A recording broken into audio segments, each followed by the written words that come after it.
শুরুতেই যে খবরের দিকে নজর রাখবো, ড্রোন হামলায় অনেকগুলি যুদ্ধবিমান ক্ষতিগ্রস্ত হওয়ার কথা স্বীকার করলো রাশিয়া। ইউক্রেনের ড্রোন হামলায় রাশিয়ার অনেকগুলি যুদ্ধবিমানে আগুন লেগে যায়। ইউক্রেনের কয়েকটি ট্রাক থেকে 472টি ড্রোন ছাড়াও বেশ কিছু আগ্নেয়াস্ত্র উদ্ধার। রাশিয়ার 40টি যুদ্ধবিমান ধ্বংস হয়েছে সম্ভবত। আজ ইউক্রেনের পক্ষ থেকে রাশিয়ার উপরে বড়সড় হামলা চালানো হয়েছে এবং রাশিয়া সেই সমস্ত ড্রোন হামলার কথা স্বীকারও করে নিয়েছে বলে জানা যাচ্ছে। ড্রোন হামলায় অনেকগুলি যুদ্ধবিমান ক্ষতিগ্রস্ত হয়েছে বলে রাশিয়া সূত্রে জানা গিয়েছে। যুদ্ধবিমান ক্ষতিগ্রস্ত হওয়ার কথা স্বীকার করল রাশিয়া। ইউক্রেনের ড্রোন হামলায় রাশিয়ার অনেকগুলি যুদ্ধবিমানে আগুন লেগে যায়। ইউক্রেনের কয়েকটি ট্রাক থেকে 472টি ড্রোন হামলা হয় এবং রাশিয়ার কয়েকটি যুদ্ধবিমানে আগুন লেগে যায় এই ড্রোন হামলার জেরে। যে ছবিও দেখাচ্ছি আমরা, এবং রাশিয়ার পক্ষ থেকে কিন্তু এই যে ড্রোন হামলায় তাদের যুদ্ধবিমান ক্ষতিগ্রস্ত হয়েছে সেটা কিন্তু রাশিয়ার পক্ষ থেকে মেনে নেওয়া হয়েছে। প্রায় 40টি যুদ্ধবিমান ধ্বংস হয়ে গিয়েছে রাশিয়ার।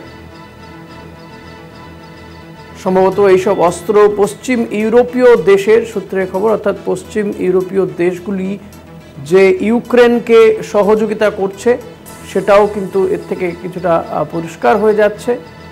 রাশিয়ার উপরে ইউক্রেনের বড়সড় হামলা, প্রায় 40টি যুদ্ধবিমান ধ্বংস হয়ে গিয়েছে রাশিয়ার, এমনটাই জানা যাচ্ছে। রাশিয়ার পক্ষ থেকেও কিন্তু এই বিষয়টি মান্যতা দেওয়া হয়েছে, তারা স্বীকার করেছে এবং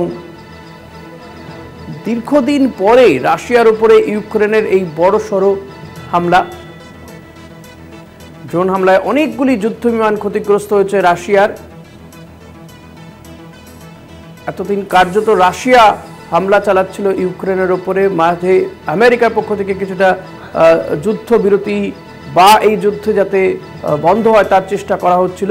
আমাদের সঙ্গে এই মুহূর্তে রয়েছেন Kolkata TV political editor Ashis Chattopadhyay. Ashis da, রাশিয়ার পক্ষ থেকেও মেনে নেওয়া হয়েছে যে ইউক্রেনের পক্ষ থেকে বড়সড় হামলা চালানো হয়েছে, তাদের বেশ কিছু যুদ্ধবিমান ধ্বংস হয়ে গিয়েছে, ক্ষতিগ্রস্ত হয়েছে, সংখ্যাটা কম বেশি হয়তো 40টা হবে।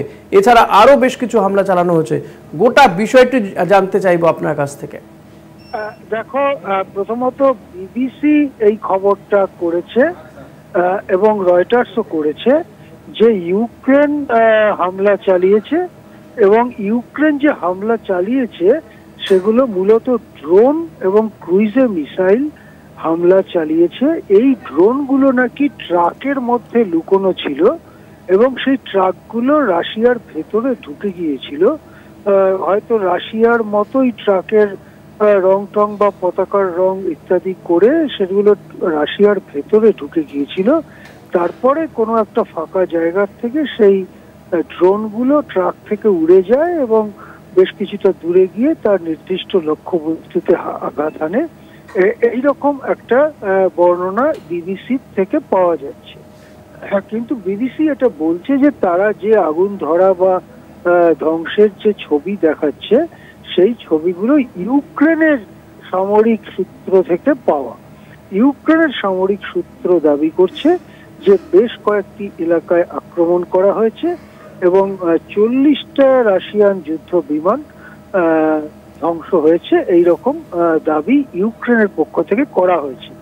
আরো একটা বলা হয়েছে যে এটার একটা নির্দিষ্ট নাম দেওয়া হয়েছে এই যে অপারেশনটার, এবং এটা নাকি 1.5 বছর ধরে এই অপারেশনটা তৈরি করবার জন্য লেগেছিল ইউক্রেনের মিলিটারি, এবং বলা হচ্ছে নাকি ভলোদিমির জেলেনস্কি তিনি নিজেই এই অপারেশনটা রচনা করার জন্য ইনভলভ ছিলেন। এই অপারেশনটার নাম দেওয়া হয়েছে operation spider web. Operation spider web এইটা শত শত কিলোমিটার ভেতরে ঢুকে, রাশিয়ার ভেতরে ঢুকে আক্রমণ চালিয়ে। আশিস দা, এই জায়গায় একটু জানতে চাইবো আপনার কাছ থেকে, গত কয়েকদিন ধরে আমরা দেখছিলাম যে আমেরিকা চেষ্টা করছিল দুটো দেশকে নিয়ে বৈঠক করে একটা শান্তি প্রতিষ্ঠা করার বা যুদ্ধবিরতি যাতে ঘোষণা করা যায়, সেটা কি তাহলে বিষবাও জলে চলে গেল এই ইউক্রেন এবার যে পাল্টা হামলা চালালো, এবং বড়সড় হামলা নো ডাউট? হ্যাঁ, আমি সেটা আসছি। এখন ব্যাপার হচ্ছে যে যখন এই যুদ্ধ শুরু হয়েছিল তখন পশ্চিমী দুনিয়া ইউক্রেনকে যুদ্ধ অস্ত্র এবং টাকা পয়সা সরবরাহ করার কথা বলেছিল এই শর্তে যে তারা রাশিয়ার ভেতরে আক্রমণ চালাবে না, তারা মূলত প্রতিরক্ষামূলক যুদ্ধ করবে। কিন্তু আমাদের মনে পড়বে বাইডেন চলে যাওয়ার ঠিক আগে, অর্থাৎ বাইডেন প্রেসিডেন্টশিপ শেষ হওয়ার 2-3 মাস আগে তিনি একটি নির্দেশনামায় সই করেন এবং ইউক্রেনকে এই ক্ষমতা দিয়ে যান যে তারা রাশিয়ার ভেতরেও হামলা চালাতে পারবে। এইটা হচ্ছে সেই বাইডেনের যে নির্দেশনামা, তার ও সেই অনুযায়ী প্রথম খুব বড়সড় হামলা, যেটা বলা হচ্ছে যে রাশিয়ার কয়েক হাজার কিলোমিটার ভেতরে পর্যন্ত এই হামলাগুলো চালানো হয়েছে এবং বেলায়া বলে একটা জায়গা আর ওলেনিয়া বলে আরেকটা জায়গায় আক্রমণটা কনফার্ম করা যাচ্ছে। আরো 3-4টে জায়গায় আক্রমণের লক্ষ্যবস্তু ছিল, কিন্তু কতটা সফল হয়েছে সেটা সম্পর্কে এখনো ততটা তথ্য পাওয়া যাচ্ছে না।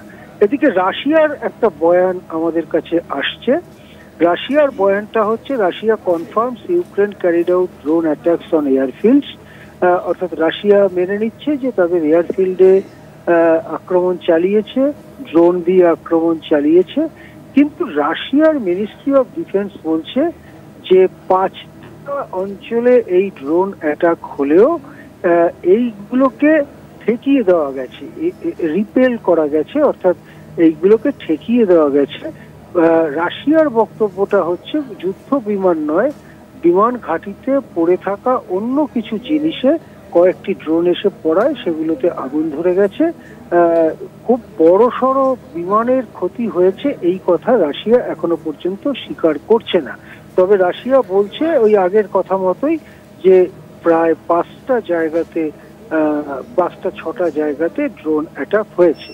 এখন এই যে ড্রোন অ্যাটাক, তাতে কি সত্যি ক্ষয়ক্ষতি হয়েছে ইত্যাদি, তার থেকেও বড় কথা আজকের যে মডার্ন ওয়ারফেয়ার যেটা ড্রোন দিয়ে বা মিসাইল দিয়ে হচ্ছে, তাতে এই যে দূরত্ব সম্পর্কে আমাদের ধারণা, রাশিয়া তো বিরাট বড় দেশ, লম্বায় চওড়ায় হাজার হাজার কিলোমিটার, সুতরাং সেটা দুর্ভেদ্য একদিক থেকে যে তার ভৌগোলিক এরিয়াটা অনেক বড় এরকম মনে করা হতো।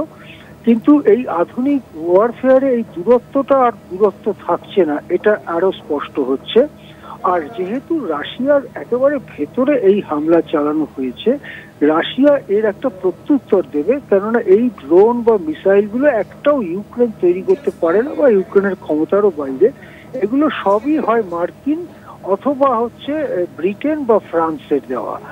সুতরাং এটা আসলে পশ্চিমী দুনিয়ারই আক্রমণ হিসেবে রাশিয়া নেবে এবং রাশিয়া নিশ্চয়ই একটা পাল্টা পদক্ষেপ 2-1 দিনের মধ্যেই করবে।